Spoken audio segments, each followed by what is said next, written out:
চট্টগ্রাম ও সন্দ্বীপের মধ্যে সরাসরি ফেরি চলাচল শুরু হওয়ায় শুধু সন্দ্বীপ নয়, পুরো চট্টগ্রামবাসীর জন্যই আজ অত্যন্ত আনন্দের দিন বলে মন্তব্য করেছেন প্রধান উপদেষ্টা প্রফেসর মোহাম্মদ ইউনূস।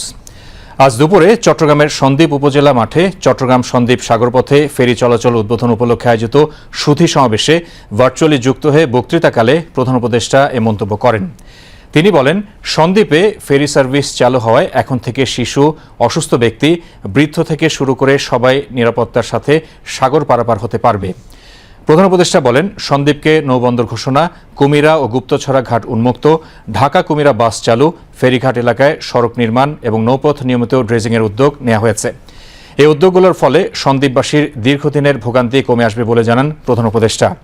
তিনি বলেন, দেশের অর্থনীতিকে শক্তিশালী করতে রেমিটেন্স পাঠিয়ে সন্দ্বীপের প্রবাসীরা বিশাল ভূমিকা রাখছে। প্রধান উপদেষ্টা প্রত্যেককে নিজ নিজ উপজেলার উন্নয়নে কাজ করার আহ্বান জানান।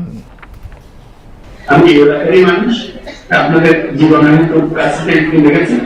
সরাসরি গাড়ি চলাচলের কোনো ব্যবস্থা ছিল না, অ্যাম্বুলেন্স না চলা করে অনেক রোগী সন্দ্বীপ থেকে চট্টগ্রাম যাওয়ার পথে রাস্তায় মারা যায়।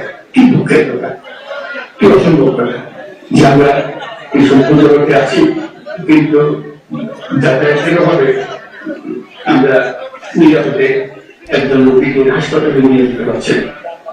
সন্দ্বীপকে নৌবন্দর ঘোষণা, কুমিরা গুপ্তছড়া ঘাট উন্মুক্ত করা, ঢাকা কুমিরা বাস চালু করা, ফেরিঘাট এলাকায় সংযোগ সড়ক নির্মাণ এবং নিয়মিত ড্রেজিংয়ের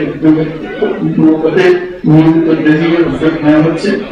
এই ছোট ছোট উদ্যোগগুলো সন্দ্বীপবাসীর দীর্ঘদিনের ভোগান্তি কমিয়ে আনবে, এটি আমরা আশা করব। রেমিটেন্স পাঠিয়ে দেশের অর্থনীতিকে শক্তিশালী করতে বিশাল ভূমিকা রয়েছে। আমি আপনাদের প্রত্যেকে নিজ নিজ উপজেলা উন্নয়নে কাজ করার আহ্বান জানাচ্ছি।